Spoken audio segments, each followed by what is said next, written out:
एक बेलपत्र में वो बल हो जाता है पार्थिव लिंग पूजन के श्रावण महीने के। हमसे लोग कहते हैं क्या पड़ी तुमको सावन महीने में शिवलिंग का निर्माण करवाना, पूजन करवाना, ऑनलाइन करवाना, क्यों? हम कहते हैं भूलवश भी अगर कोई अपने घर में सावन के महीने में पार्थिव लिंग का निर्माण कर लेता है, पूजन कर लेता, भूलवश भी, और एक बेलपत्र समर्पित कर देता है, उसको हजारों वर्ष का पुण्य फल तप का तो वैसे ही प्राप्त होगा।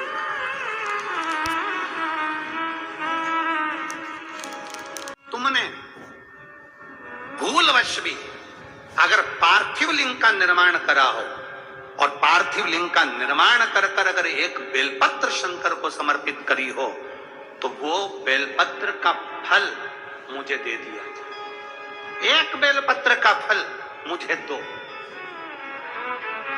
पार्वती जी कहती हैं इस बच्चे के लिए मैंने हजारों वर्ष तक अगर तप करा हो तो वो तप भी तू ले ले, मैं तुझे देने को तैयार हूं। 1000 वर्ष का तप मैं घड़ियाल तुझे देने को तैयार हूं, पर एक निवेदन है कि श्रावण महीने में जो मैंने एक पार्थिव लिंग का निर्माण करा और जो बेलपत्र समर्पित करा उसका पुण्य मैं तुझे नहीं दे सकती। 1000 वर्ष का पुण्य ले ले मैं दे दूंगी, पर एक श्रावण के महीने के पार्थिव लिंग के पूजन का एक बेलपत्र का पुण्य नहीं दे सकती। घड़ियाल कहता है मुझे तुम्हारे हजारों वर्ष का तप नहीं चाहिए, मुझे तो केवल एक श्रावण महीने के पार्थिव लिंग पूजन का एक बेलपत्र का फल चाहिए। तब पार्वती जी ने विचार करा। अब जरा विचार आप करिएगा, 1000 वर्ष तक तप करने का फल घड़ियाल नहीं ले रहा है, एक सावन के महीने के पार्थिव लिंग के पूजन में जो बेलपत्र समर्पित किया गया उसका फल ले रहा है। मतलब समझने का विषय है कि एक पार्थिव लिंग सावन के महीने में बनाया जाता है और उस पे एक बेलपत्र चढ़ाई जाती है तो 1000 वर्ष के तप का फल ज्यादा है, उसका फल ज्यादा है। पार्थिव शिवलिंग का निर्माण श्रावण महीने में कर एक बेलपत्र समर्पित। पुष्प का वर्णन जैसे आप करते हो उसी पुष्प का वर्णन फिर निवेदन करेंगे।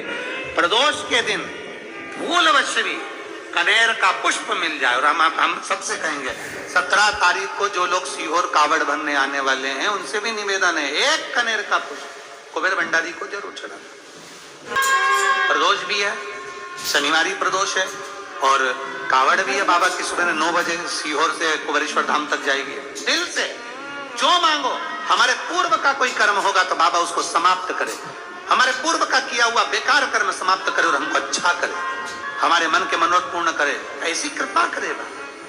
एक कनेर का पुष्प जहरीला है, गाय नहीं खाती, पशु पक्षी नहीं खाते, कीड़े नहीं होते वो कनेर में, क्योंकि वो जहरीला है इसलिए उसको रोड के बीच में लगा दिया जाता है जिससे पशु पक्षी नहीं खाएंगे, कोई तोड़ेगा नहीं, कोई ले जाएगा नहीं, जहरीला पौधा कौन ले जाए, इसलिए रोड के बीच में उसको लगा दिया जाता है डिवाइडर पर। आप सोचिए शंकर जी भगवान को देखो तो सही, कोई भी कीमती चीज तो उनको चाहिए ही नहीं, जिसकी कीमत ही नहीं उसको अपने पास लेते हैं और कीमती बना देते हैं। वो देवाधिदेव महादेव। आप चाहे आपके घर में हो कनेर, आपके आसपास में कहीं लगा हो तो वहां से लेकर शिव का श्रृंगार, शंकर का श्रृंगार भी कनेर से कर सकते हैं। शंकर का नहीं कर सकते तो श्री शिवाय नमस्तुभ्यम का स्मरण करें। आपको नहीं ज्ञात 3 जगह का वर्णन, यहां तक शिव कथा कहती है। ये जो कई लोग कहते हैं हमारे कोई बच्चा जन्म से जो होता है ना, और कई बच्चे से जन्म से होते हैं जिनकी बुद्धि विकास नहीं कर पाती है। डॉक्टर कहते हैं ये बच्चा अन्य बच्चे से 2 साल 4 साल 3 साल 6 महीना पीछे चलेगा। अब माँ सोचती है मेरा बेटा 2 साल 4 साल 6 साल पीछे अन्य बच्चों से। हाँ, तब उस जगह पर शंकर भगवान के शिवलिंग अशोक सुंदरी की जगह और मध्य का जो खाली स्थान है, मध्य का जो स्थान बचा हुआ है वो स्थान की जगह और मध्य का जो खाली स्थान है, मध्य का जो स्थान बचा हुआ है वो स्थान।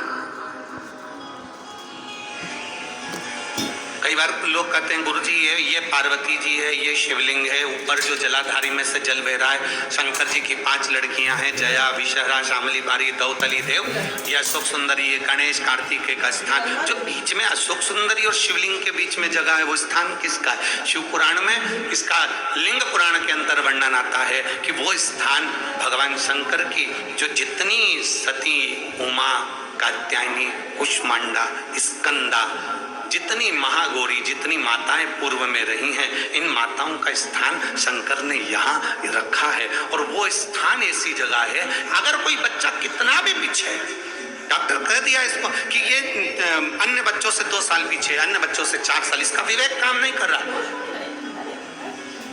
एक छोटी सी बेलपत्र, छोटी सी बेलपत्र, छोटी सी बेलपत्र, छोटी सी, और उस छोटी सी बेलपत्र को, छोटी सी बेलपत्र को उस स्थान पर अशोक सुंदरी की ओर डंडी कर उस स्थान पर छोटी सी बेलपत्र को रखिए और 3 बार उसी स्थान पर जल समर्पित कर वही बेलपत्र बेटे को लाकर बच्चे को वो खाए ना तो पीस कर कैसे भी उस बच्चे को धीरे धीरे देना चालू करिए। आप खुद अंतर देखेंगे कि 3 महीने 4 महीने में उसका विभाग, उसके विवेक में, उसकी बुद्धि में अंतर आया कि नहीं। वो स्थान की मूलता, वो स्थान की भर 1 लोटा जल, और श्रावण के महीने में जम के बोलो 2 लोटा जल। आखिर क्या है इसका पुण्य का? 1 लोटे जल की पुण्यता आपके लिए है, और दूसरा जो लोटा है, कभी किसी जीव को, कभी किसी परिवार, बंधु, सखा, जो कोई भी हो परिवार आदि में, और उनको कोई तकलीफ है तो अपने 1 लोटे जल का पुण्य आप उसको दे सकते हो। श्रावण के महीने के जो 2 लोटे जल आपने समर्पित करे हैं, उसका 1 लोटा जल का पुण्य आप दूसरे को दे सकते हो। आपके पास में एक्स्ट्रा पुण्य है। आप श्री शिवाय नमस्तुभ्यम। दोस्तों, इस कथा के आगे के उपाय हम अगले वीडियो में डालेंगे।